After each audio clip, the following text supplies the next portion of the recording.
ચલો વિદ્યાર્થી મિત્રો, આજે આપણે જોઈએ પર્સન્ટેજ કાઢવાની શોર્ટ ટ્રીક.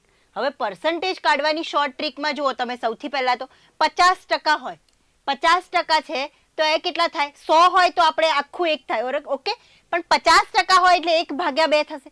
હવે 50 ના પણ અડધા 25 થશે તો અહીંયા 1/2 છે તો 4 ભાગમાં ડિવાઈડ થશે તો 25% ના કેટલા થશે? 1/4. તો ચલો 25 થી પણ આપણે અડધા કરીએ, 12.5 છે તો એના કેટલા થશે? 1/8. તો ચલો એ રીતે જ આપણને એવું કીધું હોય, એક્ઝામ્પલ જોઈએ કે 120 ગુણ્યા 12.5, 120 ના 12.5% કાઢવા છે આપણે. તો ચલો પહેલા તો 120 મૂકો, હવે 12.5. હવે તમને ડાયરેક્ટલી 12.5 તમે કરવા જાવ તો 125/100 મૂકશો અને એના ટકાના પાછા 100 મૂકશો. આ બધી તમારે એકદમ લેન્ધી થઈ જશે અને તમારે કોઈ એક્ઝામની અંદર 1 મિનિટના અંદર દાખલો ગણવો હશે તો તમે ગણી શકશો નહીં. તો આ રીતે જુઓ, તમને નોર્મલી આટલી શોર્ટ્સ યાદ રાખવા પડશે કે 120 છે. હવે 12.5 એટલે કેટલા થાય? 1/8. 12.5 એટલે કેટલા થાય? 1/8.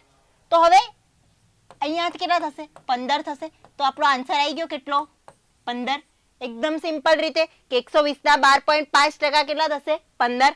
ચલો હવે 64 છે, 64 છે તો અહીંયા 64 છે અને ગુણ્યા પાછા 12.5 ના કેટલા થશે? 8. તો અહીંયા થશે 88 કેટલા થશે? 64 થશે. તો આપણો આન્સર કેટલો આવી ગયો? 8. હતી ને એકદમ short trick? Okay, thank you.